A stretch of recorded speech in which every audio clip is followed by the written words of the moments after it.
Hey guys, welcome back to Arba education. Myself Aman Ahmed and आज हम बात करने वाले हैं बायोलॉजी के एक बहुत ही इंपॉर्टेंट टॉपिक की। सो गाइस, क्लास 7 की हमारी जो साइंस की एनसीईआरटी टेक्स्ट बुक होती है उसका एक चैप्टर होता है respiration in organisms. And guys, इसी चैप्टर का एक मेजर टॉपिक होता है ह्यूमन रेस्पिरेटरी सिस्टम। आज हम इसको इसी के बारे में बात करने वाले हैं। एंड गाइस, ये एक बहुत ही इंपॉर्टेंट टॉपिक है, सिर्फ इसलिए ही नहीं क्योंकि इसमें पढ़ने की बहुत सारी इंपॉर्टेंट चीज़ें हैं, बट इसलिए भी क्योंकि इससे रिलेटेड एक बहुत ही इंपॉर्टेंट एक्टिविटी हमें मिलती है। सो गाइस, बिना देर किए सबसे पहले देखते हैं कि जब मुझे मेरे टीचर्स ने एक्टिविटी दी थी तो मैंने उसे कैसे किया था। And then we will discuss a lot more about this activity.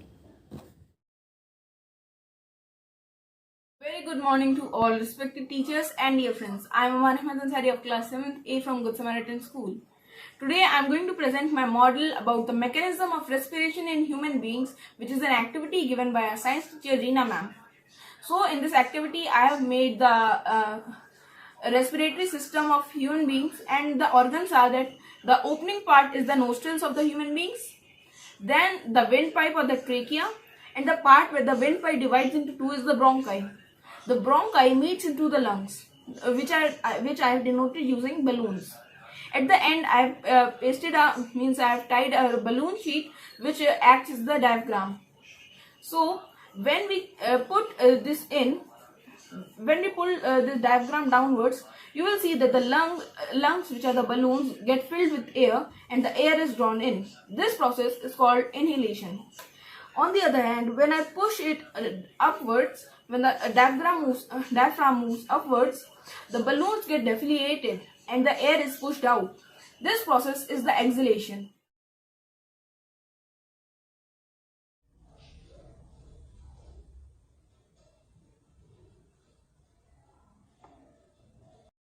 So this was my activity and उम्मीद है आप सबको थोड़ी बहुत तो पसंद आई गई होगी. But let's not waste our time and let's quickly discuss the important highlighting details and let's note it here. So, point number 1. Greet the teachers and students properly. Now guys, project शुरू करने से पहले तो हम सभी अपने teachers को greet करते हैं. But the way we do is, good morning sir or good morning ma'am, this is my activity and this. But मैं ये मेथड बिल्कुल भी रिकमेंड नहीं करूँगा because this method is not very effective. And guys, जब हम project को present कर रहे होते हैं हम सिर्फ टीचर्स को ही प्रेजेंट नहीं कर रहे होते बट अपनी क्लास के बाकी क्लासमेट्स को भी प्रेजेंट कर रहे होते हैं. So guys, the effective method which I use in my projects is you should say like good morning to all my dear friends and a respected science teacher, and you can take her name और his name. And guys, अगर आपको लगता है कि आपके teachers बाकी teachers को भी फॉरवर्ड करेंगे एंड या फिर एक से ज़्यादा टीचर्स आपकी क्लासरूम में हैं, सो आपको प्रेजेंट करते समय आपको कहना चाहिए good morning to all the respected teachers and dear friends. And guys, ये मेथड आपके लिए बहुत ही इफेक्टिव होने वाला है and I think this would be the better choice for your greeting. And so now let's move to our next point which is point number 2. Introduce yourself in your project. Now guys, introduction के भी बहुत सारे अलग अलग veg होते हैं but बिना time waste किए मैं आपको सबसे बेस्ट वे बता देता हूँ.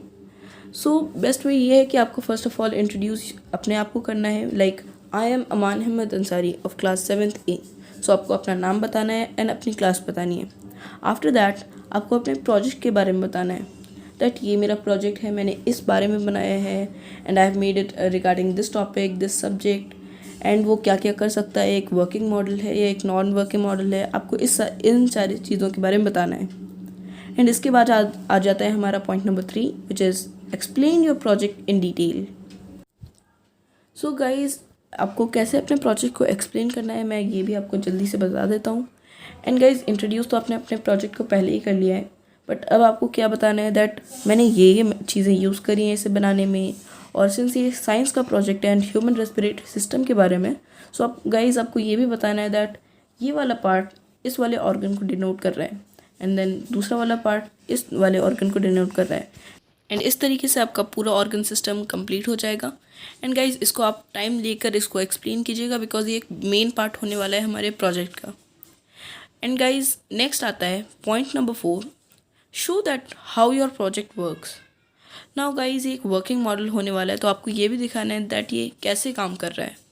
एंड गाइज, इसमें इनहेलेशन कौन सा प्रोसेस है एंड एक्सहेलेशन कौन सा प्रोसेस है. आप जब डायफ्राम को नीचे पुल कर रहे हैं तो क्या हो रहा है एंड देन जब अंदर पुश कर रहे हैं तो क्या हो रहा है. और भी बहुत सारी चीज़ें आपको एकदम डिटेल में इसे भी एक्सप्लेन करना है that how your project is working. And guys, इसी के साथ आपका ये टॉपिक भी कवर हो जाता है। एंड लास्टली जो हमारा पॉइंट नंबर 5 है, एंड ये तो आपको सबको ही पता है, that conclude with a thank you. And at the end you have to conclude, and आप कंक्लूजन में भी बता सकते हैं दैट मैंने ये किया, मेरा ये प्रोजेक्ट था, इसके बारे में आप कुछ और डिटेल्स कंक्लूजन में ऐड कर सकते हैं। एंड देन आपको थैंक यू कहना है। थैंक यू के भी आपको बहुत सारे तरीके मिल सकते हैं नेट पे, एंड बहुत सारे तरीके आपने ऑलरेडी सुन भी चुके होंगे थैंक यू कहने के, like thanks for watching, thank you and have a nice day, thank you ma'am, thank you sir, thank you to all my dear friends and respected teacher.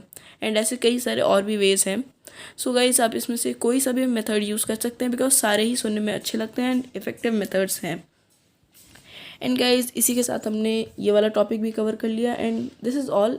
अगर आप ये 5 स्टेप्स सही तरीके से फॉलो करेंगे then आपको 5 आउट ऑफ 5 मिलने से कोई भी नहीं रोक सकता guys. And so this is all for today.